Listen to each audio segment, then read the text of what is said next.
Hello, welcome to my channel. My name is Lizzie, and for today's video, we are talking about Let's Scare Julia. So this is a Shudder original about a group of teenage girls who one night while staying at their friend Taylor's house decide to prank her new neighbor Juliet by breaking into her house and scaring her. One interesting thing about this film, the entire thing is shot in one take, which I initially going in wasn't sure about that. I wasn't sure how that was gonna play off, if it would really affect the feeling of the film, and for me it didn't really.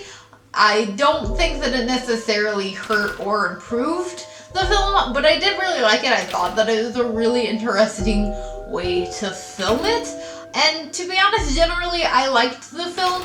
You have a pretty broad cast of female characters. Everyone has kind of a different personality, and it's kind of cool to see a film that's really just focused on this group of teenage girls who are all kind of different in their own ways, and it was really very realistic. Like, it definitely, I felt like, tackled the dynamic of a teenage group. You have Taylor, who's really the leader of the group, Madison and Jess, who are both, they're the ones who really kind of come up with this idea of doing this prank, and you kind of know that they prank people and pull these kinds of shenanigans pretty often, and those two are really like the masterminds behind these ideas. And then you have Paige, who's more of the innocent one of the group. She kind of just gets roped into doing these activities and just goes along more to fit in.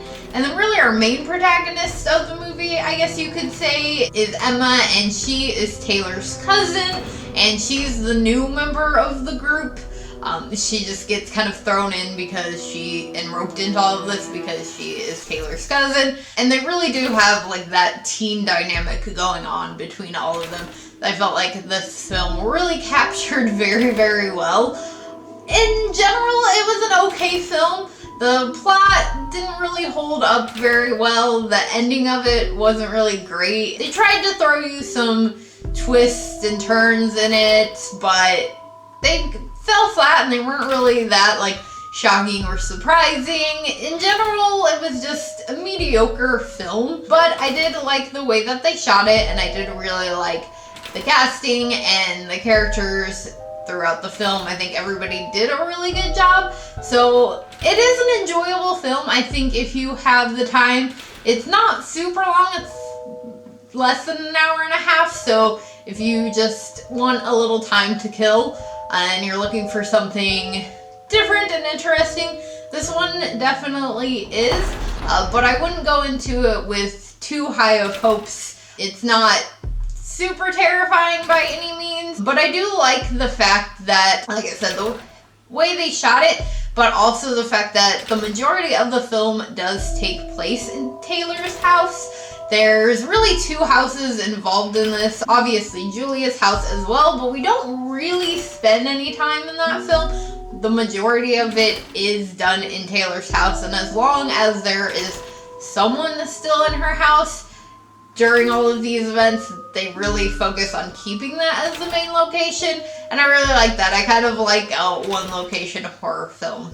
So if you have seen this film, let me know what your thoughts are on it in the comments below. If you did enjoy this, please do give it a big old thumbs up. Make sure you hit that subscribe button for more horror related content. And before I go, a quick shout out to my Patreons. Thank you guys so much for helping to contribute to the channel. If you know the perks to being a Patreon, links are in the description below, along with all of my other social media, and I'll see you guys again later with another video. Bye!